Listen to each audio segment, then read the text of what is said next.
The Pilanesberg International Airport has been gutted by a fire. The airport remains the gateway to Sun City and the Pilanesberg National Park in the Northwest Province.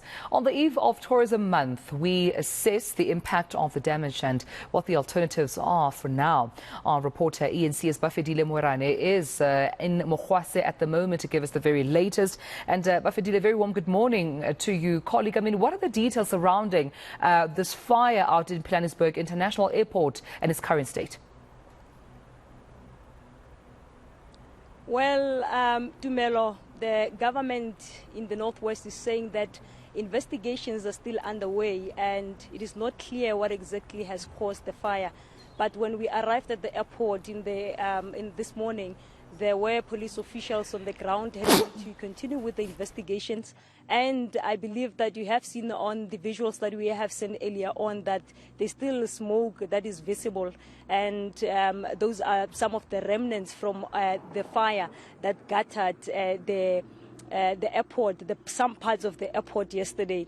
So the government is saying that this airport has actually been functional, but privately, where the private aircraft will be landing there, in particular those that are used for the tourism industry. So we know that this Pilanesberg International Airport, it is surrounded by the biggest tourism attractions, including Sun City, among others, and also the Pilanesberg Game Reserve. So those are the people that are going to be left with the greatest brunt at this point in time, because now they have actually been using the airport for their tourists. They are fetching them there, and some of them they're catching flights to go back to their homes. So we spoke to one of the operators, Mr. Moses Mokoma, who is actually saying that he is definitely going to feel the greatest brunt at this point, and having to appeal to government to fast-track the process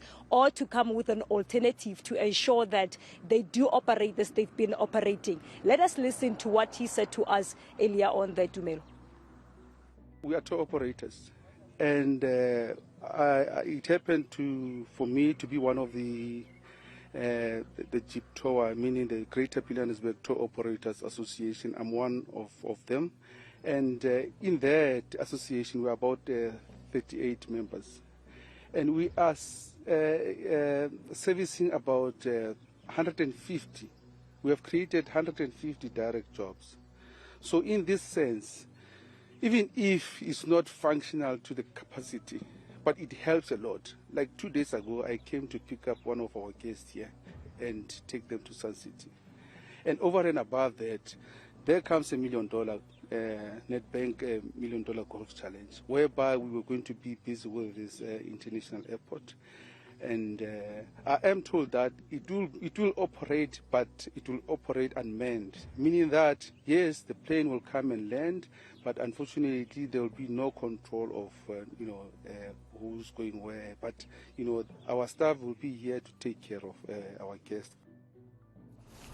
Well, just for clarity's sake, Bafedile, were we able to establish the cost to the damage as well as the setback in terms of tourism, how much this will cost, the Northwest Province, but also if there are any other alternatives, given that it is the eve of Tourism Month? Well, at this point, Tumelo, the costs have not yet been established, and we understand that investigations are still underway, and the report is being compiled to be submitted to the provincial government. It's being compiled by the airport management, and then that's when they will determine how much money will be needed to fix everything that was gutted by fire. So now the man that we spoke to, Mr. Mokone, he's saying that they were told by officials that there will be an alternative, in particular because also next week there's a tourism conference that is taking place at Sun City, and obviously they will need the private flights that have been used to cater for everyone who will be flocking to Sun City for that particular conference. So at this point, Tumelo, the investigations are still underway, and the costs have not yet been established. Yeah, and just before I let you go, Bafedile, just for clarity's sake, once again, no fatalities as well, I'm assuming, reported thus far.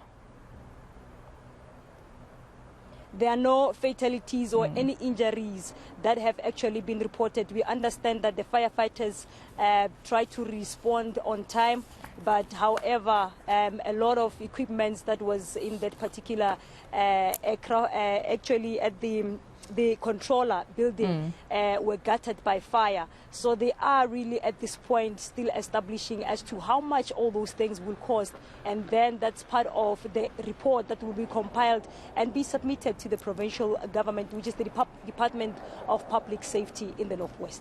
Absolutely, colleague. And we also understand that amongst the equipment, also the thatched roof had already caved in just when, fire services were attempting to come through and help and assist extinguish the fire. But we'll keep a close eye on this story with you on the ground. Thank you so much, Bafedile Moerane, for giving us these latest updates regarding Pilanesberg International Airport. This out in the Northwest Province. You would know that at the eve of Tourism Month, surely one can't deny the negative impact and setback this sets for the Northwest Province. But as that investigation is still underway regarding what started the fire, the extent of the damage and what alternatives look like, including the cost of damage, we'll have to await and see that final report.